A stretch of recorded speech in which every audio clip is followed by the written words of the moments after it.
November 1st, 1915, from CHS headquarters in Cupertino, this is the Daily Planet with Christopher Shue.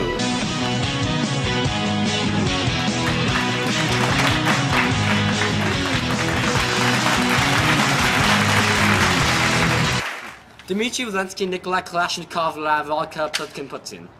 So we have a great show for you here tonight on the Daily Planet.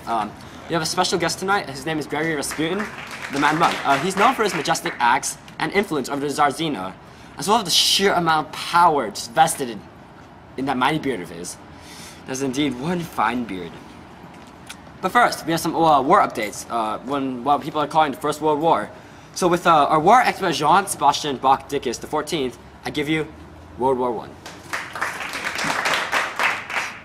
Why Dickus? I didn't notice you there. Of course not. Right. So, about this war, anything you want to tell us? Well, like most wars, it's kind of big, it's loud, kind of big and loud, loud and big, you're going to win, easy. But anyways, let's be serious. Russia, our factory system needs a lot of help, see? Because we industrialize so late, we don't have the necessary, our factories are not fitted well enough to produce all the resources and supplies that our troops need on the war front. And therefore, our soldiers are lacking in almost everything.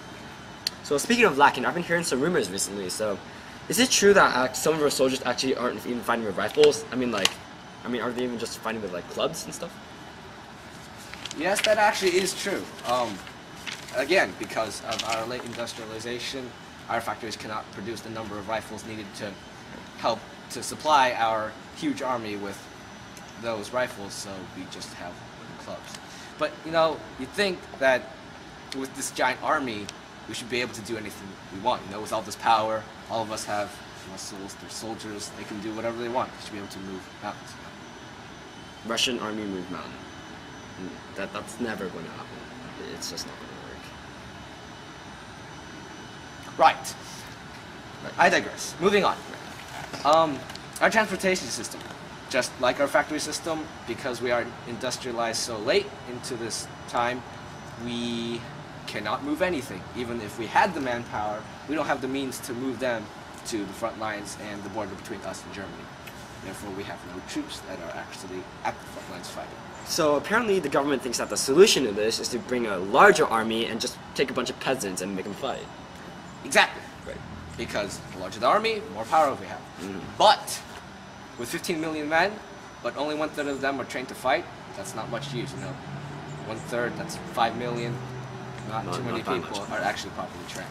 So what do you think about the fact that our glorious and genius, excellent Tsar Nicholas II is leading our troops to the front line? Well, I have mixed feelings about that. First, he is a great Tsar. Yes, He's leading the troops, you know, to the front lines. But there is one issue. I've heard he can't handle a gun problem. See, even the Mollusk do it. It's not that hard. A gun. Okay. You take the gun, you hold it, you load it, you pull the trigger, and you fire. Not that hard. Not that hard. I can do it. Right. I'm a civilian. Alright? The Tsar could go suck a Dickus! Calm yourself. Another one. So looks like another one bites the dust of the secret, please. We'll be right back after these messages. And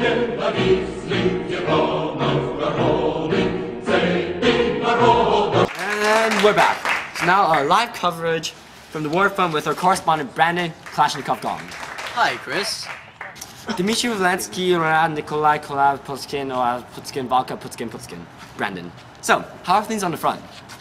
Quite well, actually. And here I have a Russian soldier. What is your name? Nikolai Nikolaevich. I see.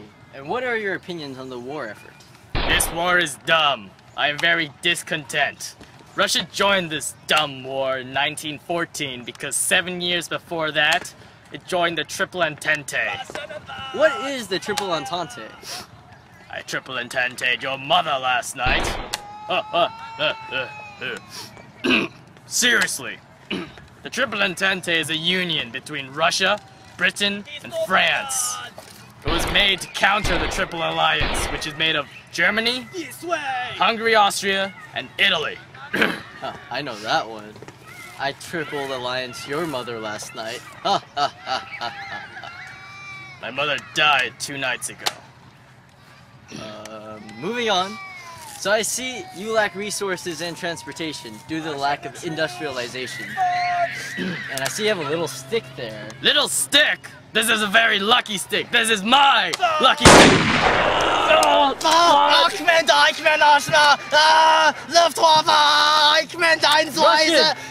Russian, do you speak it? Yeah.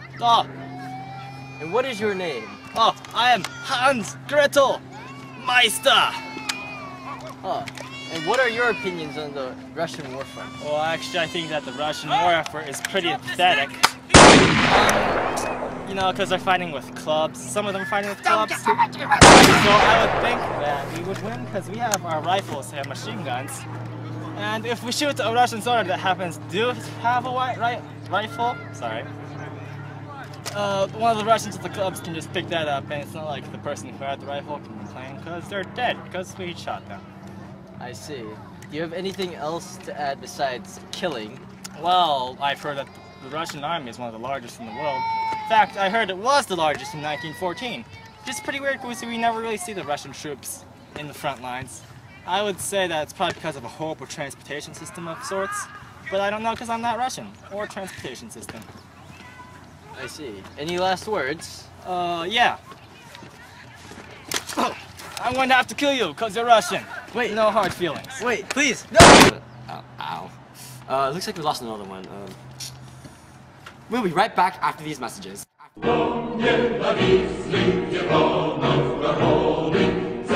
And we're back. So tonight's special guest is going to be Gregory Rasputin, the Mad Monk. He's an advisor to the Tsarina Alexandra. He's the wielder of the awesome beer of power, and he participates in wild orgies. So let's give it up for Rasputin.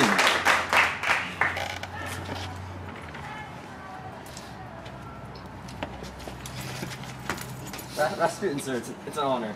The honor is mine. So, welcome to the show, Mr. Rasputin. It's a pleasure to see you here and alive and not dead or assassinated. Yes, it is. It is quite fine to not be dead. It's quite fine to be alive today. Are you okay? I'm perfectly fine. I just endured a stabbing the other day, so I took some opium to feel better. Yes, sir! I'm so high on life right now. So, is there anything you want to tell us about these recent assassination attempts that have been going on? Assassination attempts. Silly Philistines. They don't know anything because, well, for one thing, I can time travel. They don't know about bulletproof vests, you see. How's the Tsarina doing?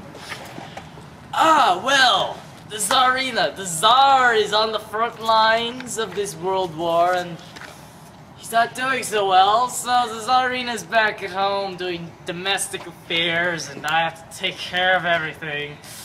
Yes, it certainly stressed out this old man's beard. So that's why your awesome beard is gone. No, I shaved my beard off. Oh. The turtles were after it, those damn turtles. Right, so, why is the Tsarina willing to listen to you? I mean, you're obviously very wise, but... Very wise indeed. Her son has hemophilia, and only I can cure it. Right, so that's the only reason you have so much authority. The light, it's staring at me. Well, I think that's very nice, Mr. Rasputin. So, well, we're all out of time tonight, folks, so see you next time. They can't kill me. Mr. Rasputin, I feel no pain. You need to get off the scene now. Go away. I'm invincible. I am invincible. Oh, look what I summoned. Security!